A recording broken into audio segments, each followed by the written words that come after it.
Assalamualaikum warahmatullahi wabarakatuh. Baik, sebelum kita mulai materi kita pada kali ini, marilah terlebih dahulu kita berdoa dan membacakan Bismillahirrahmanirrahim. Baik, adapun materi kita pada kali ini dalam mata kuliah bahasa pemrograman 1 atau bahasa C, yaitu struktur kontrol. Di dalam struktur kontrol, di dalam bahasa pemrograman itu terdapat dua struktur. Yang pertama itu struktur keputusan dan yang kedua struktur perulangan. Nah, sedikit saya jelaskan. Di dalam bahasa pemrograman itu terdapat namanya struktur kontrol. Nah, yang mana artinya struktur kontrol ini adalah suatu perintah atau statement yang digunakan untuk mengatur jalannya suatu program. Jadi dengan menggunakan struktur kontrol, kita bisa mengatur program kita supaya bisa berjalan dalam kondisi tertentu, atau kita ingin program kita berjalan beberapa kali secara otomatis sesuai dengan keinginan kita. Nah, di dalam struktur kontrol itu terbagi atas dua macam. Yang pertama itu ada struktur keputusan atau decision structure. Kemudian yang kedua yaitu struktur perulangan atau looping structure. Nah, kita lihat yang pertama yaitu struktur keputusan. Dalam bahasa pemrograman, struktur keputusan digunakan untuk memutuskan bagian program mana yang akan dikerjakan dan bagian program mana yang akan diabaikan, atau berfungsi untuk mengambil keputusan dari beberapa pilihan yang ada dengan melakukan penyeleksian kondisi dengan menggunakan pernyataan. Nah, di sini kita bisa lihat ada tiga jenis pernyataan di dalam struktur keputusan. Yang pertama yaitu adalah pernyataan if atau if tunggal, kemudian pernyataan if else atau pernyataan if bercabang, kemudian pernyataan switch. Nah, kemudian yang kedua yaitu struktur perulangan atau looping structure. Struktur perulangan itu digunakan untuk mengulang blok-blok atau bagian dari kode program sesuai dengan keinginan kita, atau digunakan untuk melakukan perintah perulangan dengan menggunakan pernyataan. Nah, di sini juga terdapat tiga pernyataan di dalam struktur perulangan. Yang pertama itu pernyataan for, kemudian while, dan do while. Nah, mari kita bahas satu persatu dari masing-masing struktur kontrol yang ada di dalam bahasa pemrograman, terutama di dalam bahasa pemrograman C ini. Nah, kita lihat yaitu yang pertama struktur keputusan dengan menggunakan pernyataan if. Nah, pernyataan if atau if tunggal itu digunakan untuk menyeleksi suatu kondisi tunggal, baik dalam bentuk tunggal sederhana maupun dalam bentuk tunggal blok pernyataan. Nah, di sini kita bisa lihat bagaimana bentuk umum dari if tunggal blok pernyataan. Ya, kita bisa lihat di sini seperti ini strukturnya. Ya, dimana awalnya kita buatkan logikanya if, kemudian kita kenalkan kondisi dari program yang akan kita buatkan atau kita kerjakan. Kemudian berdasarkan kondisi tersebut nanti akan didapatkan pernyataan 1, 2, 3, dan seterusnya.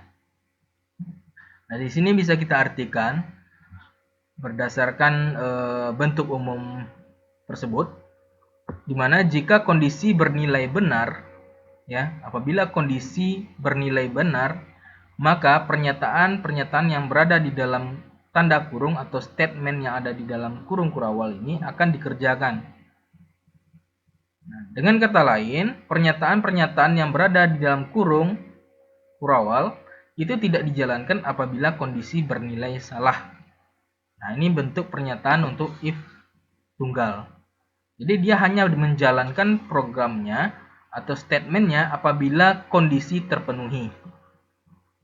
Ya, apabila kondisi terpenuhi. Apabila kondisi tidak terpenuhi, maka dia tidak akan jalankan blok-blok pernyataan ini. Nah, mungkin kita lihat beberapa contoh dari pernyataan if tunggal ini. Ini contoh yang pertama. Nah, di mana dari contoh ini nanti dia akan menghasilkan nilai lulus apabila kita memasukkan nilai angka itu besar sama dengan 60. Artinya mulai dari 60 ke atas itu apabila kita entrykan nilainya 60 ke atas, maka dia akan jalankan blok statement, yaitu perintahnya lulus. Jadi nanti akan ditampilkan di dalam programnya, cell runningnya, ketika kita masukkan angka 60 atau 61 atau seterusnya, maka dia akan memunculkan hasil yaitu lulus. Nah, apabila tidak kita masukkan nilainya 60 atau di bawah, atau mungkin kita masukkan nilainya di bawah 60, maka ketika angka tersebut dimasukkan misalnya 40, maka blok pernyataan lulus ini dia tidak akan tampilkan. Ya, jadi dia tidak akan tampilkan. Jadi ini seperti yang sudah pernah kita pelajari sebelumnya, struktur dari program ini mulai dari headernya include stdio.h, kemudian conio.h, main buka kurung berawal. Nah, di sini deklarasi variabelnya yaitu n underscore angka, titik koma, hapus layar atau bersihkan layar, kemudian tampilkan di dalam layarnya itu masukkan nilai angka. Nah, nanti di layarnya akan masukkan nilai angka titik 2. Nah, setelah titik 2, di sini nanti akan kita isikan angkanya berapa. Nah, misalnya kita isikan angkanya misalnya 70. Nah, ketika angka 70 dimasukkan, maka nanti dia akan rekam ya dengan menggunakan perintah scanf sebagai nilai input, di mana nanti nilai input tersebut akan dimasukkan ke dalam variabel angka dengan format integer di sini, %i. Ya, jadi nilai 70 tersebut itu merupakan nilai integer dan tersimpan ke dalam variabel n underscore angka. Kemudian baru ketika sudah kita masukkan nilainya, kemudian tekan enter, maka dia akan jalankan apakah nilainya sesuai dengan kondisi. Jika kondisinya nilai angkanya besar sama dari 60, ya, kalau 60 besar sama dari 60, tadi kita masukkan 70, maka nilainya adalah lulus karena kondisinya bernilai benar atau sesuai dengan kondisi yang dipersyaratkan. Nah, apabila nilainya kita masukkan 40, ya, tersimpan angkanya 40, ketika logika dijalankan, jika nilai angka besar sama 60, maka dia tidak akan tampilkan hasilnya karena dia tidak sesuai dengan kondisi pernyataannya. Nah, kemudian setelah itu gauge ini nanti akan menahan hasil agar tidak langsung keluar dari jendela tampilan programnya dan tutup dengan kurung berawal. Nah, ini contoh yang pertama. Nah, kemudian kita lihat nih contoh yang kedua, hampir sama dengan yang tadi, ya, dengan yang pertama tadi, hanya saja di sini kita menggunakan dua variabel, ya. Kita menggunakan dua variabel. Ya, kondisinya juga sama, nilai angkanya besar sama 60. Ya. Namun nanti di dalam blok pernyataannya, statement dari hasil kondisinya itu nanti tersimpan di dalam variabel. Nah, mungkin ini saya akan jelaskan dari awal, ya. Yang pertama ini headernya mulai dari stdio.h, conio.h, string.h. Kemudian main buka kurung berawal. Nah, di sini deklarasi variabel. Nah, kebetulan variabelnya di sini sudah dua. Kalau yang pertama tadi itu hanya satu, n angka. Nah, sekarang ada variabel yang kedua yaitu keterangan. Di sini kita singkat dengan cat. Nah, jumlah jumlah nilai stringnya dari karakter tersebut adalah 5. Ya. Dengan tipe data char. Kemudian kita hapus layar. Kemudian tampilkan di layar yaitu masukkan nilai angka titik 2. Kemudian setelah titik 2 ini nanti kita di program ketika dijalankan ini angkanya akan kita masukkan. Kemudian angka tersebut akan tersimpan ke dalam variabel n angka, sama seperti yang tadi. Kemudian setelah nilai dimasukkan, maka nanti dia akan eksekusi. Apakah nilainya itu sesuai dengan kondisi di mana nilai angkanya besar sama 60. Jika sesuai dengan kondisinya, maka dia akan tampilkan keterangannya itu lulus. Nah, keterangan lulus ini kita menggunakan fungsi strcpy. Nah, ini digunakan untuk memberikan nilai string ke sebuah variabel, ya. Nah, karena kita tadi menggunakan tipe datanya adalah karakter, maka di sini kita menggunakan strcpy. Nah, jangan lupa untuk penggunaan fungsi strcpy, tentu kita harus paham juga tentang penggunaan header include string.h. Jadi, apabila tidak kita masukkan headernya string.h, maka strcpy ini tidak akan jalan fungsinya. Ya. Nah, strcpy variabelnya apa? kemudian nilai hasil dari variabel tersebut nanti disimpan apa. Nah, ini nilainya adalah value-nya adalah lulus. Nah, nilai lulus ini nanti akan disimpan ke dalam variabel cat. Nah, setelah disimpan variabelnya, ini belum tentu langsung tampil nilai lulusnya. Nah, agar keterangan lulusnya tampil, maka kita akan masukkan perintah printf dulu. Ya, kita panggil perintahnya yaitu dengan perintah printf, kita tampilkan keterangan titik 2, kemudian kita panggil nilai dari statement sebelumnya, yaitu dengan menggunakan variabel cat. Jadi variabel cat ini nanti dia akan panggil apabila dia sesuai dengan kondisi yang dinyatakan, maka dia akan tampilkan keterangan di sini lulus. Nah, di sini kita menggunakan formatnya %s karena nilainya string. Nah, kemudian ini /n yaitu untuk pindah baris. Ya. Nah, jadi setelah keterangan ini titik 2 maka hasilnya adalah lulus apabila dia sesuai dengan kondisi. Apabila tidak, dia tidak akan tampilkan nilainya. Kemudian tahan layar dan tutup kurung tawa.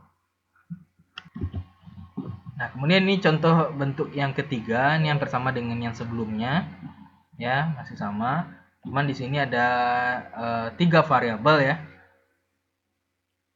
3 variabel mulai dari n angka, kemudian keterangan di sini tipe datanya char, predikat juga tipe datanya char. Nah, sebenarnya di sini kita bisa kondisikan deklarasi variabel ini karena dia ada 2 karakter. Boleh kita persingkat mungkin setelah cat 5, predikat 10.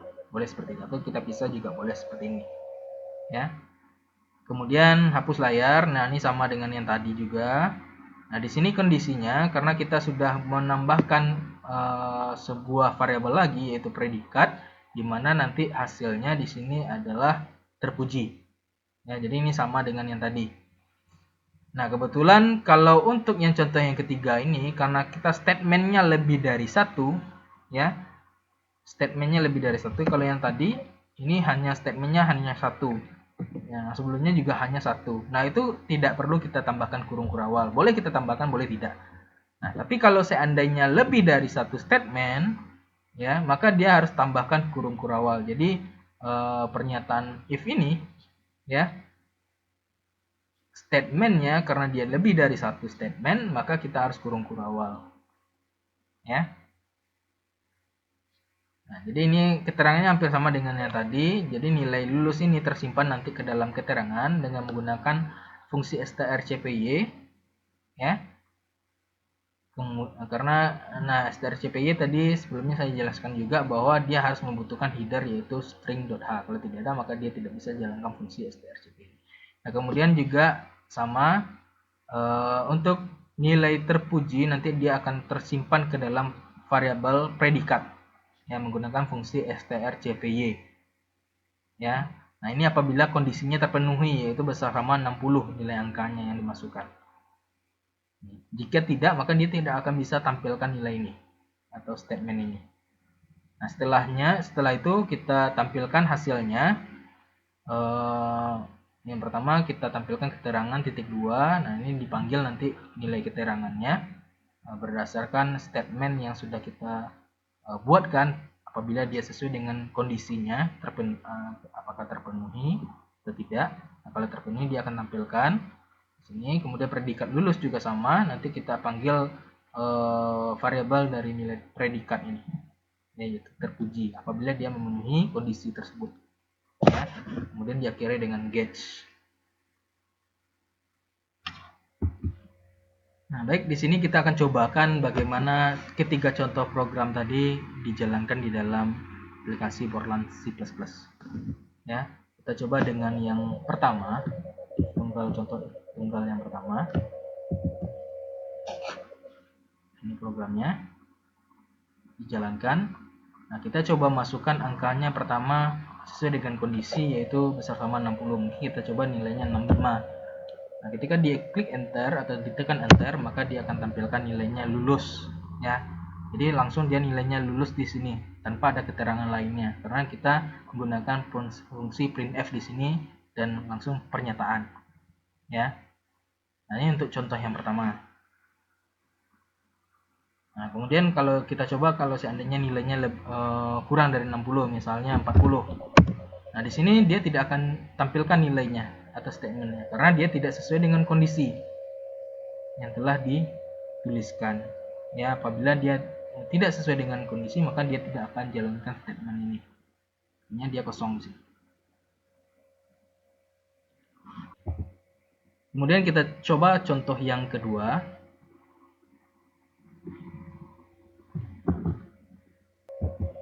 Nah, ini contoh yang kedua, ini menggunakan dua variabel, angka dan keterangan, di mana menggunakan fungsi strcpy di sini untuk keterangannya. Kita coba jalankan. Nah, ini hampir sama dengan yang tadi. Misalnya saya masukkan nilainya 60, ya. Ini sesuai dengan kondisi, maka dia akan tampilkan keterangannya lulus di sini, ya. Nah, kemudian kita coba untuk contoh yang ketiga.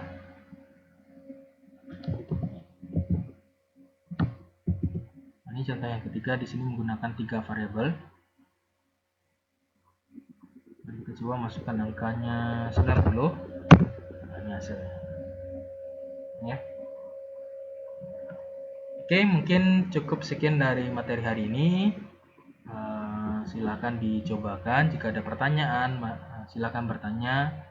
Saya kira, assalamualaikum warahmatullahi wabarakatuh.